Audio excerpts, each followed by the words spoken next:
ام المومنین حضرت عائشہ رضی اللہ تعالیٰ عنہ رسول اللہ صلی اللہ علیہ وسلم کی یہ واحد بیوی ہیں جن سے آپ صلی اللہ علیہ وسلم نے ان کے کنوارے پن میں نکاح فرمایا۔ ان کے علاوہ آپ کی تمام بیویاں بیوہ تھیں۔ آپ رضی اللہ تعالیٰ عنہ کو رسول اللہ صلی اللہ علیہ وسلم کی محبوب زوجہ، صدیق باپ کی صدیقہ بیٹی، کتاب و سنت کی عالمہ، صحابہ کی معلمہ ہونے کو شرف حاصل ہے، اور یہ کہ آپ پر لگنے والی تہمت سے آپ کی پاکی اور برات ظاہر کرنے کے لیے اللہ تعالیٰ نے آپ کے حق میں قرآن اتارا، اور اس میں خود رب کائنات نے آپ کی پاکی کی گواہی دی۔ نیز یہ اعزاز بھی سیدہ عائشہ ہی کا نصیب ہے کہ آپ صلی اللہ علیہ وسلم کی گود اطہر میں سرور کونین صلی اللہ علیہ وسلم سر رکھے ہوئے اپنے خالق حقیقی سے جا ملے، اور آپ ہی کا حجرہ مبارک رسول اللہ صلی اللہ علیہ وسلم کی آخری آرام گاہ ٹھہرا۔ اس کے علاوہ آپ صلی اللہ علیہ وسلم آپ رضی اللہ تعالیٰ عنہ تقوی، زہد، عبادت اور صفائی قلب، دل کی صفائی و پاکیزگی جیسے اوصاف سے آراستہ تھی۔ آپ رضی اللہ تعالیٰ عنہ کا اسم گرامی عائشہ اور کنیت اپنے بھانجے عبداللہ بن زبیر کی نسبت سے ام عبداللہ تھی۔ آپ کے متعدد القابات جو آپ کی بلندی شان کا پتہ دیتے ہیں، میں سے یہ دو زیادہ مشہور ہیں، حمیرہ اور صدیقہ۔ آپ رضی اللہ تعالیٰ عنہ کے والد حضرت ابوبکر صدیق ہیں جن کا نام عبداللہ تھا، اور آپ رضی اللہ تعالیٰ عنہ کے دادا ابو قحافہ ہیں جن کا نام عثمان بن عامر تھا، اور آپ کی والدہ ماجدہ کے نام میں اختلاف ہے، بعض نے زینب بتایا ہے مگر وہ اپنی کنیت ام رومان سے مشہور ہوئی۔ آپ رضی اللہ تعالیٰ عنہ کے نانا کا نام عامر بن عویمر تھا۔ آپ رضی اللہ تعالیٰ عنہ کی ولادت راج کول کے مطابق نبوت کے 5ویں سال کے آخر یعنی جولائی 614 عیسوی میں ہوئی۔ حضرت عائشہ سے روایت، حضرت جبرائیل علیہ السلام یعنی حضرت عائشہ کی صورت ریشم کے خوبصورت سبز کپڑے میں لپیٹ کر حضور کی خدمت میں لے کر آئے اور کہا، یہ دنیا و آخرت میں آپ کی زوجہ ہیں۔ حضرت عائشہ سے یہ بھی روایت ہے، رسول اللہ صلی اللہ علیہ وسلم نے ان سے فرمایا، تم 3 رات تک مجھے خواب میں دکھائی دی جاتی رہی۔ ایک فرشتہ ریشم کے کپڑے میں تمہیں میرے پاس لاتا اور کہتا، یہ آپ کی بیوی ہے۔ میں تمہارے چہرے سے کپڑا ہٹاتا تو تم ہی ہوتی۔ پھر میں دل میں کہتا، اگر یہ خواب اللہ کی طرف سے ہے تو اس کو پورا فرمائے گا۔ حضرت عثمان بن مظعون کی اہلیہ حضرت خولہ بنت حکیم کے مشورے اور کوشش سے حضور اقدس صلی اللہ علیہ وسلم کا حضرت سودا اور حضرت عائشہ سے نکاح ہوا، جیسا کہ حضرت سودا کے واقعے میں گزر چکا۔ بہرحال مختصر یہ کہ حضرت خولہ بنت حکیم آپ صلی اللہ علیہ وسلم کا پیغام نکاح لے کر حضرت ابوبکر صدیق کے گھر گئیں اور جا کر ان سے کہا، اللہ تعالیٰ نے آپ لوگوں کے گھر میں اپنی خیریں اور برکتیں نازل فرمانے کا ارادہ فرما لیا ہے۔ میں عائشہ کے لیے رسول اللہ صلی اللہ علیہ وسلم کا پیغام نکاح لے کر آئی ہوں۔ بالآخر تقدیر الہی میں لکھا ہوئے مبارک رشتہ وجود میں آیا اور حضرت عائشہ رسول اللہ صلی اللہ علیہ وسلم کی زوجیت سے مشرف ہو گئیں۔ یہ نکاح مکہ مکرمہ میں ہوا، اور اس وقت مختلف اقوال میں حضرت عائشہ کی عمر 6 سال اور بعض روایت کے مطابق 7 سال تھی۔ حضرت عائشہ کا نکاح مکہ مکرمہ میں ہو گیا تھا، مگر عمر چونکہ کم تھی اس لیے رخصتی ملتوی رہی، یہاں تک کہ 2-3 برس گزر گئے اور مدینہ طیبہ کی طرف ہجرت کا سلسلہ شروع ہو گیا۔ حضرات صحابہ کرام مدینہ منورہ پہنچنا شروع ہو گئے اور اکثر حضرات پہنچ گئے، مگر آپ صلی اللہ علیہ وسلم حکم الہی کے انتظار میں ہجرت سے رکے رہے۔ جب اللہ تعالیٰ کی طرف سے آپ کو ہجرت کی اجازت ملی تو حضرت ابوبکر صدیق کو اپنے اس مبارک سفر کا ساتھی بنا کر مدینہ طیبہ کی طرف روانہ ہو گئے۔ ان دونوں حضرات کے اہل و یار ادھر مکہ میں رہے۔ جب آپ صلی اللہ علیہ وسلم اور آپ کے رفیق سفر صدیق اکبر مدینہ طیبہ پہنچ گئے تو وہاں پہنچ کر ان حضرات نے عمدہ بندوبست فرما کر اپنے اہل و یار کو بھی بلوا لیا۔ آپ صلی اللہ علیہ وسلم کی اہلیہ حضرت سودا اور آپ کی 2 صاحبزادیاں حضرت فاطمہ و حضرت ام کلثوم، اور حضرت ابوبکر کی اہلیہ حضرت ام رومان اور آپ کی 2 صاحبزادیاں حضرت عائشہ اور حضرت اسماء، اور ایک صاحبزادے حضرت عبداللہ بن ابی بکر بھی چند دنوں میں مدینہ طیبہ پہنچ گئے۔ مدینہ پہنچ جانے کے بعد 7-8 ماہ تک حضرت عائشہ اسی طرح اپنے والدین کے گھر میں رہیں۔ اس کے بعد ایک مرتبہ حضرت ابوبکر نے حضور سے کہا، یا رسول اللہ، آپ اپنی اہلیہ کے ساتھ کس وجہ سے رخصتی نہیں فرما رہے؟ آپ نے فرمایا، میرے پاس مہر کی رقم نہیں۔ اس پر حضرت ابوبکر نے حضور کو 12.5 اوقیہ چاندی یعنی 500 درہم بطور قرض دیے۔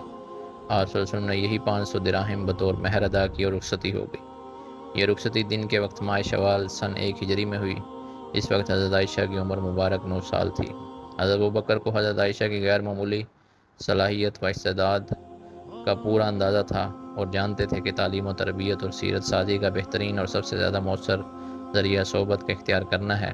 اس لیے انہوں نے خود یہ رسول اللہ صلی اللہ علیہ وسلم سے آ کر عرض کیا کہ اگر کوئی رکاوٹ نہ ہو تو عائشہ آپ کی اہلیہ اور شریک حیات کی حیثیت سے آپ کے ساتھ رہیں۔